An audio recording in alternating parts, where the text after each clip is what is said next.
Get the eRadio SA app right now for free on the Google Play Store. Entertainment radio on the go. Just gone 2 o'clock right here on eRadio Live, powered by TCS Wi-Fi, and right now it is my pleasure to welcome Carla de Beer this afternoon. She from the Digital Law Company, and they go around the team and they speak to schools and corporate companies right around the world regarding the legal, disciplinary and reputational risks regarding social media. I'm sure you've seen Emma Sadlier on TV before and even on radio, especially recently with the whole WhatsApp privacy thing that went on. And today, that's exactly what we're talking about. We're talking about online privacy. A very good afternoon to you, Carla. Hi. Hello, how are you? I'm well, thanks, and you? I'm good, thank you. Are you ready for this? Yeah, sure. Hit me. Hit you. Okay, well, cool. Carla, I think let's start off with your background. Tell us a bit more about yourself. Oh, sure. My name is Carla, like you said. I work at the Digital Law Company. I've been working with Emma for about 5 years now. And I've done my LLB at the University of Johannesburg. And afterwards, I did a diploma at WITS for media law.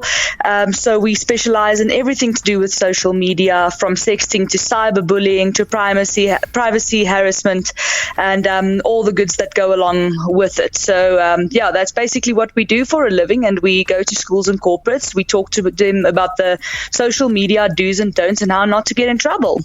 Well, that's really hard nowadays. I mean, we've seen, that's a topic for a completely different day. We must talk about that. How people have actually ruined their reputations and careers. You know who I'm talking about? There's a specific breakfast show presenter who was on TV and also on insurance ads whose life just crumbled overnight because of social media.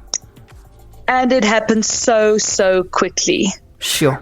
It'll really make you or break you. But today we're talking about privacy on social media.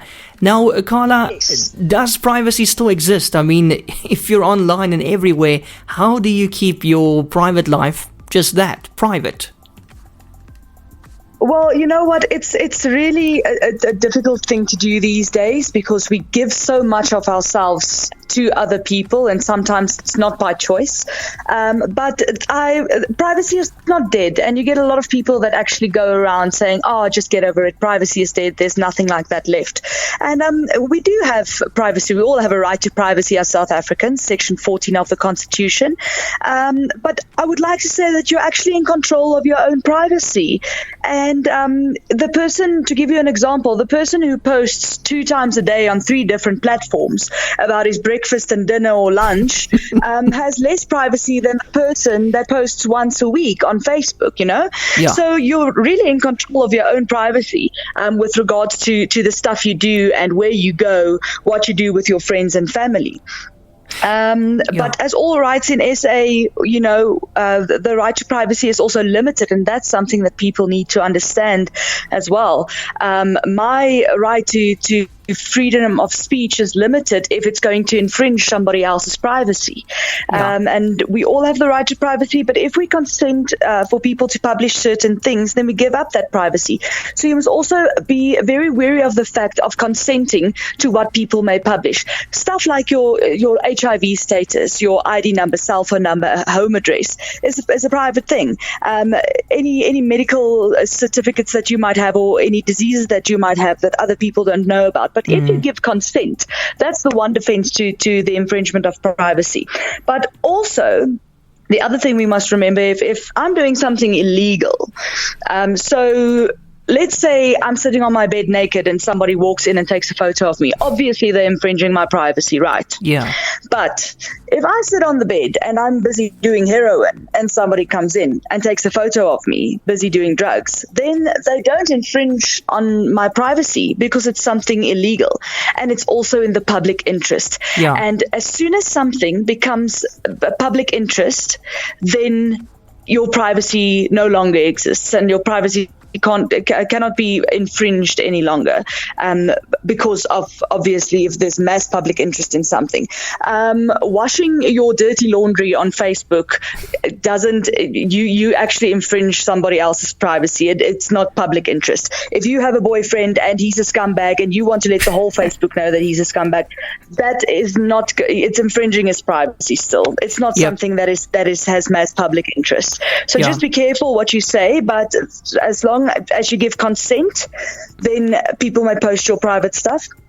If you're doing something illegal, photos, videos may be taken. People may post about it. And then also the other one that we just spoke about.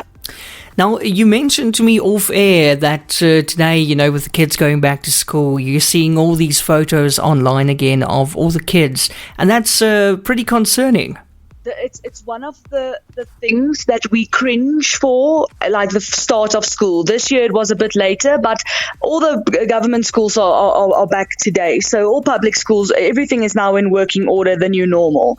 So I've seen parents posting this morning, especially the little grade ones. I mean, they're super cute and they just look amazing in their school outfits. But there's some rules regarding sharenting. We call it sharenting. Parents sharing pictures of their children. And the thing is that you must also remember that you are actually giving out more information about your children without their consent. I mean, they didn't really tell you that it's okay for you to publish photos and pictures and videos of them. You just do it without even thinking twice. So there's a few tips regarding parenting and a few things we normally say. Like if you go and drop off your kid at school, it's the first day of school. They're wearing their perfect school uniform. Now you're standing outside of the school. They're wearing their uniform. The school's badge is on the uniform and the school's name is on the background wall that you're taking the photo of. Your location services are on to post this photo on Facebook.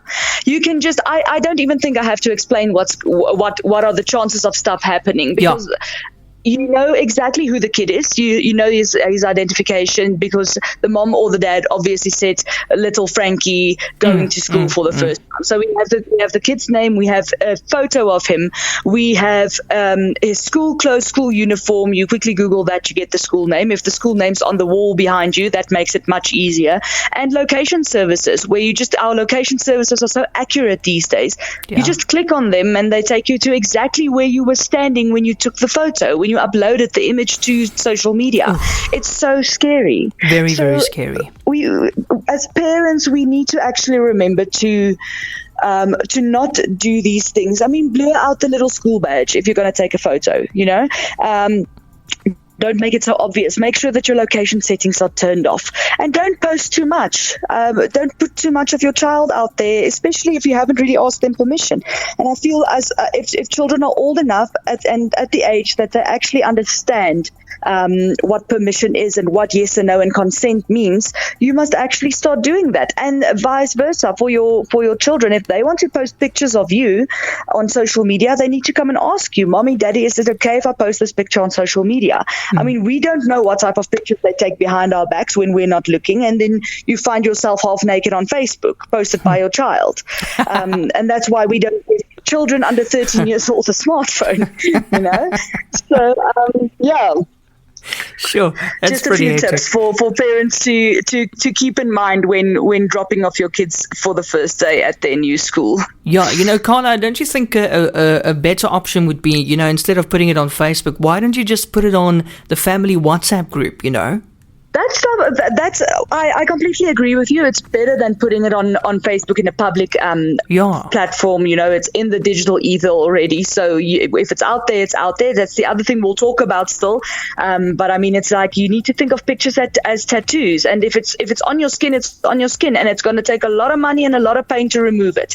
And it's basically the same with social media and pictures. If you posted it there, it's there. And yes, you can take the picture off, but you don't know who has screenshots of it. So it's very difficult. I would recommend not posting pictures of your kids on public platforms. Rather, a more intimate group like a family WhatsApp group that you know every single person on the WhatsApp group, and there's not some weird uncle or aunt that you've never met before in your life and stays in America. Then I would feel definitely more comfortable putting it on there. And while we're talking about it, I'm just thinking about it now. If you have small kids and you're taking photos of them in the bath, just do a little star, on the private bits, because you don't know who's going to see that picture, and you don't know if Granny thinks it's very cute and sends it to her one friend at church, but she got the wrong number, and now it's in the hands of a 52-year-old male somewhere in Mexico. Oh my word.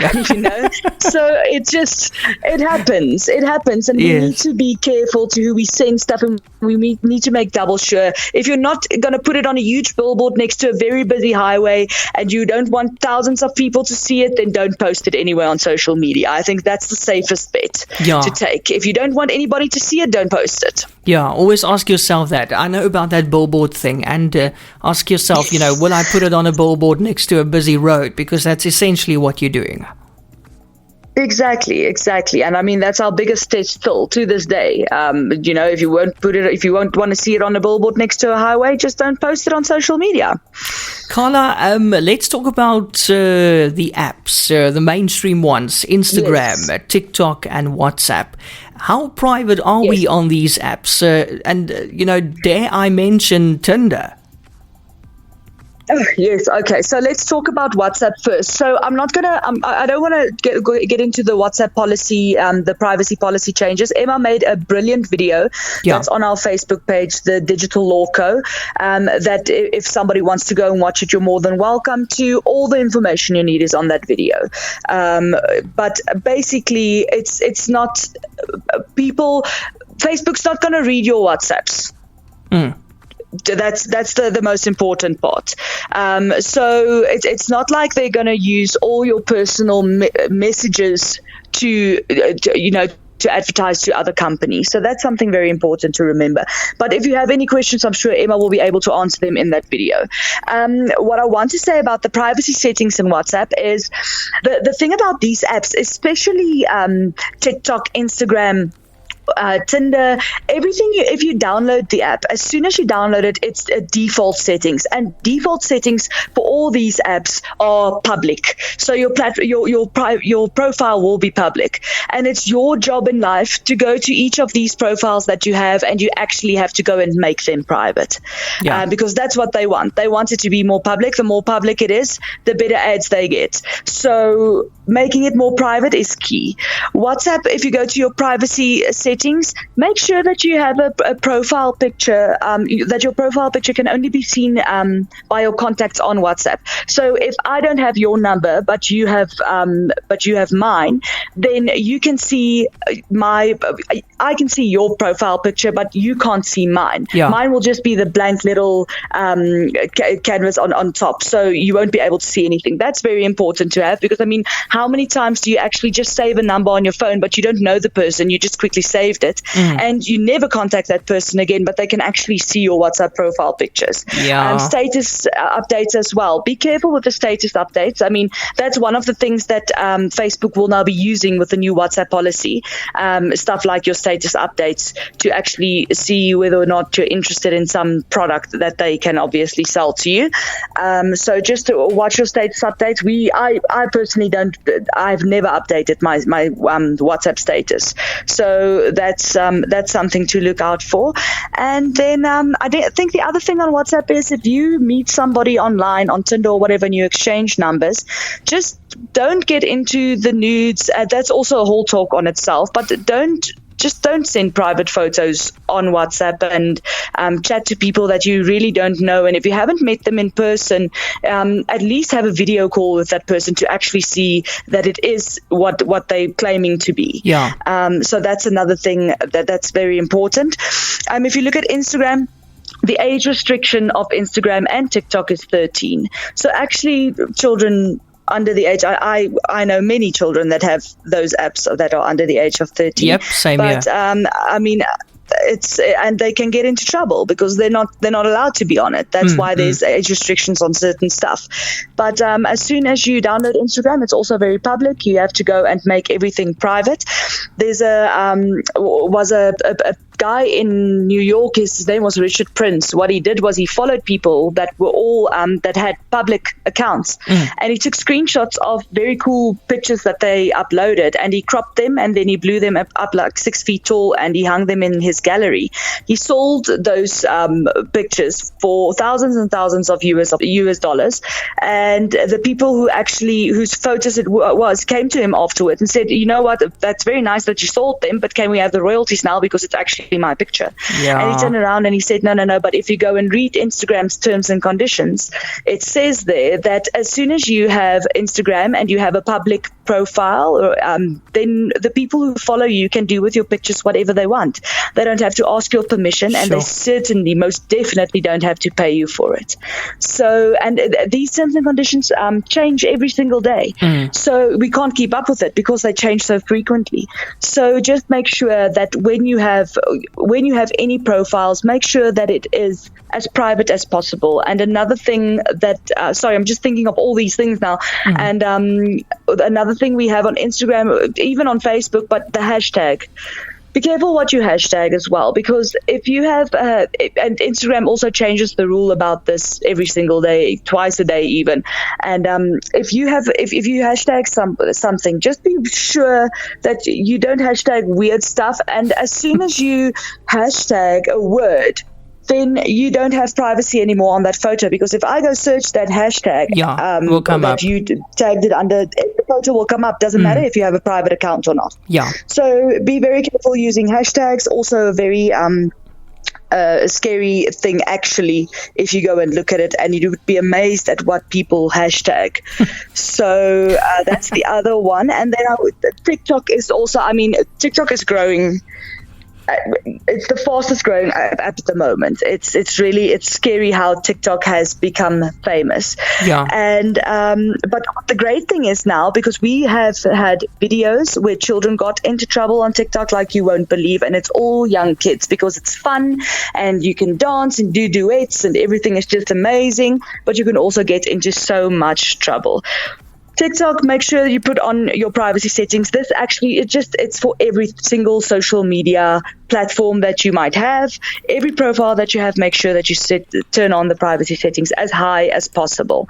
So the great news about TikTok now is from last year, April, it changed their default privacy settings to be private for the ages from 13 to 15. So I know it can be overridden, because if you just put in the wrong age, say you're 13, but you put in 1992 or whatever, and now all of a sudden you're 28, it's not going to pick up that default setting. But that's the parents' job as well, to actually sit with their kids and make sure that they do these things correctly, and make sure that the privacy settings are up to par. It's very important for parents to sit with their children when they actually install the app on their phone and set up the privacy settings. Another interesting thing about TikTok is it also released a family pairing tool to link to their children's. The parent can actually link to the children's TikTok account, so you can stay on top of what the kid searches, screen time management, and you can put on restricted mode, which limits the appearance of content that may not be appropriate for your kid, which is also a great thing. Sure, Carla. I'm very concerned. I was going to say to you now, I'm very concerned at the ages of people on this TikTok thing and how young they are. Yeah, it's scary, and that's we advise, and I said it earlier. We always advise parents when we go to do our parent talks at schools that children under 13 don't need a smartphone. If they really need a phone and they need to contact you, we call it a dumb phone. That's a phone with no internet, but get them a dumb phone.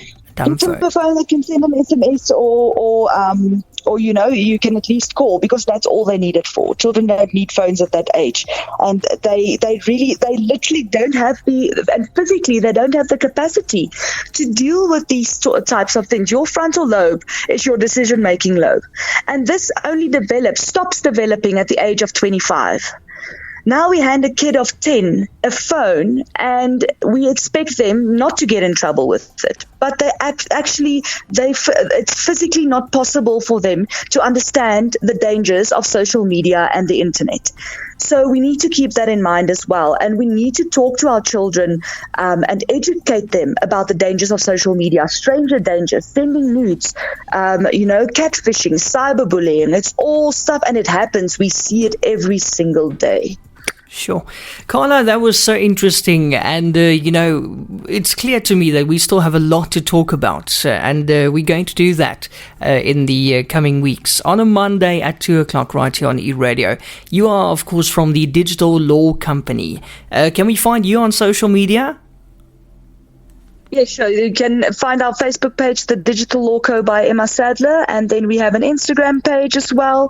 And Emma's Twitter is at Emma Sadler. And then if you need to go to our website, we have interesting blogs there, WhatsApp group tips, all those types of stuff at the www.thedigitalLawco.com. Thank you so much, Carla, and then we'll chat again next Monday at 2. And if you just tuned in and you missed it, the podcast will be available soon on our website as well. Have a good afternoon, Carla. Thanks. Great. Thank you so much. Have a lovely afternoon. Thank you. Take care. Bye. Bye. And that was Carla from the Digital Law Company. We were talking about online privacy today.